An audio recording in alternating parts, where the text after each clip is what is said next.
Hello, and welcome to the Daily Try, the daily podcast that supports you on your fertility journey. My name's Lara, and today's episode 27. So, I want to talk to you today about things that are in your control and things that are out of your control. And I think we often get very caught up with what we can control and we trying to control everything. And I think it's not just a fertility thing, it's often a life thing, especially when it's something you really, really want.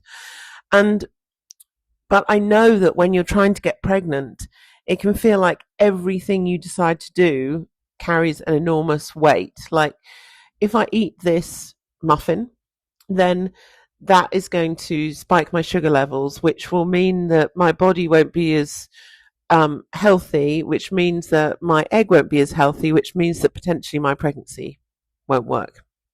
So you've got all of these knock-on things that you feel like can carry a really big impact. And I'm sure I'm talking about a little muffin that I actually had for breakfast this morning. I'm sure one tiny little muffin is not going to make that big an impact, but it does feel like every little decision you have to make, whether it is a tiny, when I say tiny, it was like 2 bites muffin. It was small.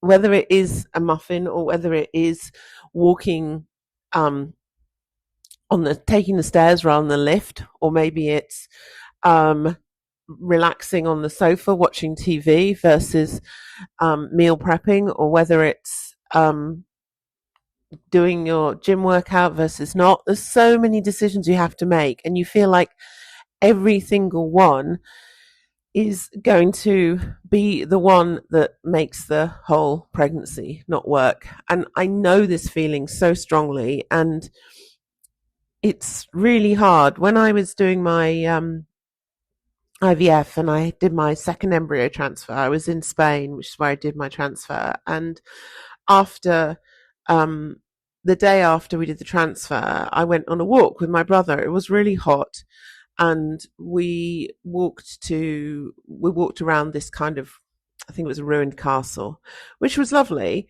but it was hot. And I ended up feeling really faint. And I think I just hadn't drunk enough water. And I drank loads of water and I was fine.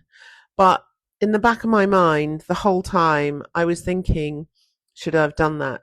Would that have caused the pregnancy not to take? Did I put something like, I've put all this time and effort into this, and then did I just do something silly and it didn't work because of that?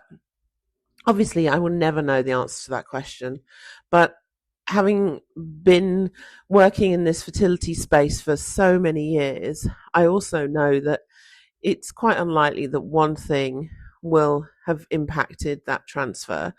And lots of women, get pregnant, and then the next day, they're running a marathon or whatever it is.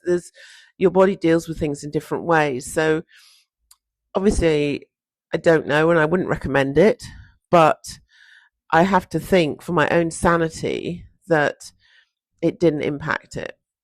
But what I'm saying is, I think I didn't realize when I went for that walk how hot it was going to be, the fact I'd get a bit dehydrated, that I'd feel dizzy.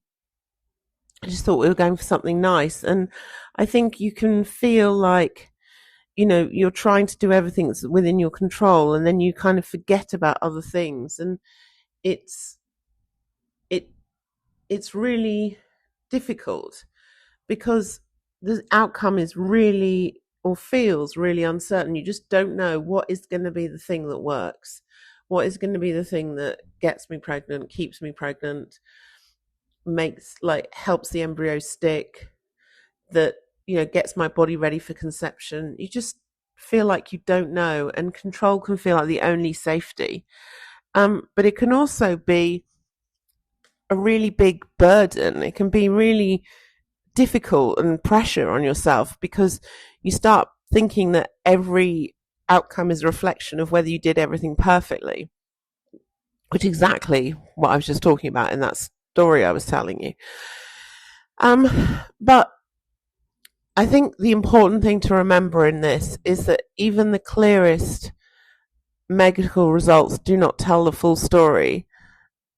Like, for example, if you're trying to get pregnant naturally, and your semen analysis from your partner might show a low number for what something like sperm mobility, but everything else looks completely normal, and that alone does not decide whether, you know, that's not 100% confirming that you can or can't get pregnant, but it just means that you you have to kind of check, and things can vary from sample to sample. So like today's sperm sample and tomorrow's sperm sample will be completely different.